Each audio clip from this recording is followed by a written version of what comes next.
वर्णों के प्रकार। अल्प प्राण, महाप्राण। अल्प प्राण, इसे अल्प प्राण इसलिए कहते हैं क्योंकि इसके जब हम उच्चारण करते हैं तो उसमें प्राण वायु का दबाव कम रहता है। क, ग, च, च, इस प्रकार से हमने सभी वर्ग का पहला और तीसरा वर्ण लिया है। इसमें महाप्राण, इसके अंदर प्राण वायु का दबाव अधिक रहता है, जैसे ख, घ, छ, झ। इसमें दूसरा और चौथा वर्ण आया है। आप बोल के देखिए, क, ख, ग। क और ग को बोलने पर प्राण वायु का दबाव कम होता है, जबकि ख को बोलने पर ज़्यादा होता है। ऊष्म व्यंजन श, श, स, ह, इनको बोलने पर मुख में एक कंपन सा महसूस होता है। अंतःस्थ वर्ण, यह भी 4 होते हैं, य, व, र, ल। इन्हें इसलिए कहा गया है कि कहीं कहीं यह स्वर में भी गिने जाते हैं। अनुनासिक व्यंजन न्य, मंग, णम, ये 5 वर्ण नासिका की सहायता से बोले जाते हैं, उच्चारित किए जाते हैं। इसी कारण से इन्हें अनुनासिक वर्ण कहते हैं। अब हम पढ़ेंगे उच्चारण स्थानानि। संस्कृत वर्णमालाया पाणिनीय शिक्षा अनुसारम 63 वर्णा सन्ति। संस्कृत वर्णमाला में पाणिनि की शिक्षा के अनुसार 63 वर्ण होते हैं। तेषां सर्वेषां वर्णानाम उच्चारण 8 स्थानानि सन्ति, और उन्हीं सभी वर्णों के उच्चारण 8 स्थान बताए गए हैं। अर्थात जब आपके प्रश्न बनता है कि संस्कृत में उच्चारण स्थान कितने होते हैं, तो आपको उसका उत्तर देना है 8 स्थानानि, यानी 8 स्थान होते हैं। कौन कौन से होते हैं वो देखिए। उर, कंठ, सिरा, जीवामूलम, दंता, नासिका, ओष्ठो और तालु, ये 8 उच्चारण स्थान हैं। तो इस प्रकार से ये हमारे 8 उच्चारण स्थान होते हैं। उच्चारण स्थान से तात्पर्य ये है कि जब वर्ण हमारे मुख से लेकर हमारे ओष्ठ तक आते हैं तो वह अलग अलग स्थान को, हमारे मुख के अलग अलग स्थान को स्पर्श करते हुए निकलते हैं। स्वर और व्यंजन दोनों ही होते हैं इसमें, तो उनका एक निश्चित स्थान बताया गया है। जैसे जब हम बोलते हैं क, तो उसकी ध्वनि हमारे कंठ से निकलती है, इसलिए वह कंठ में आता है।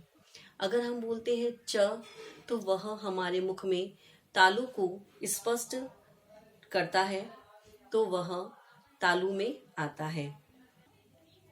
तो अब मैं आपको वर्णों के उच्चारण स्थान बताऊंगी, जिसमें स्वर और व्यंजन है। यहाँ पर मैंने एक टेबल बनाई है जिसमें उनका सूत्र, उच्चारण स्थान, स्वर, व्यंजन सब लिखित है। तो अब आप देखिए वर्णों के उच्चारण स्थान। सबसे पहले उसका आप ऐसे टेबल बनाएंगे मेरे साथ में। सबसे पहले लिखेंगे सूत्र, ये देखिए सूत्र लिखे हुए हैं सबके। फिर उच्चारण स्थान कि कौन से वर्ण का क्या उच्चारण स्थान होता है। फिर स्वर, व्यंजन और उनकी संज्ञा। तो सबसे पहले है कंठ, यानी इसका सूत्र है अकुह विसर्जनीयायाम कंठे।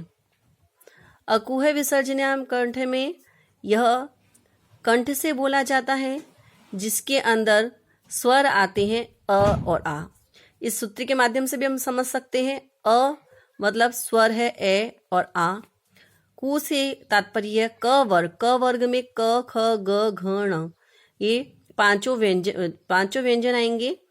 विसर्जनीय यानी विसर्ग और ह, इसकी संज्ञा दी गई है कंठे।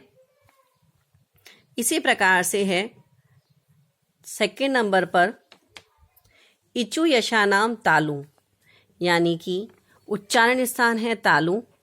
इसके स्वर आते हैं अ और ई। वर्ग होता है च वर्ग, य और श। तालव्य इसकी संज्ञा है। आप इस सूत्र से भी इसको याद रख सकते हैं। ई से ई और ई स्वर हो गए, चू से च वर्ग हो गया, य से य और श से श। इस प्रकार से देखिए, तो इसमें स्वर और व्यंजन आ गए, तो यह तालु कहलाता है। तीसरे नंबर पे है मूर्धा। री टू रसानाम मूर्धा। इसका उच्चारण स्थान मूर्धा है। इसमें री, री, ट वर्ग, र और श। इसको मूर्धन्य कहते हैं। फोर्थ नंबर पे है दंत। लितु रसानाम दंता। दंत इसका उच्चारण स्थान है।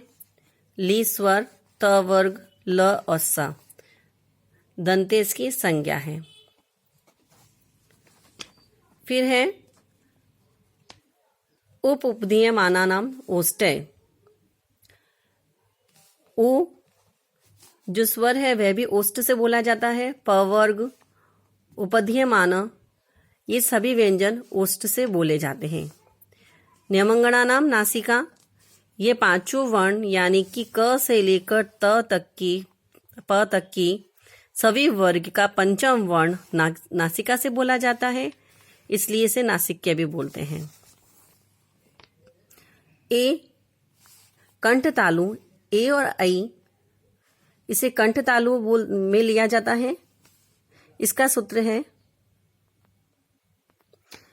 एदितो कंठ तालु, औदतो कंठोष्ठ। ओ और औ कंठ और ओष्ठ से बोले जाते हैं। इसका तात्पर्य है जब ओ और औ को हम बोलते हैं, उच्चारित करते हैं, उस समय कंठ और ओष्ठ दोनों स्थानों का प्रयोग किया जाता है, इसी वजह से इसको कंठोष्ठ बोलते हैं। नंबर 9 वकारस्य दंतोष्ठ। व वर्ण दंत और ओष्ठ की सहायता से बोला जाता है, इसे दंतोष्ठीय भी कहा जाता है। जिह्वामूल्यस्य, जिह्वामूलम, इसका उच्चारण स्थान जिह्वामूल है। इसको इस प्रकार से लिखा जाता है। यह ज्यादातर वैदिक संस्कृत में प्रयोग में लिया जाता है। तो इस प्रकार से आप देख सकते हैं, यह आपके उच्चारण स्थान है। ये मुख्य उच्चारण स्थान है और इनके स्वर तथा व्यंजन हैं। अर्थात प्रत्येक वर्ण का उच्चारण स्थान होता है। जब हम बोलते हैं, उसको उच्चारित करते हैं, तो वह मुख के जिस हिस्से पर स्पर्श करता है वही उसका उच्चारण स्थान होता है। तो ये था आपका संस्कृत का टॉपिक उच्चारण स्थानानी। मिलते हैं नए विषय के साथ। धन्यवाद।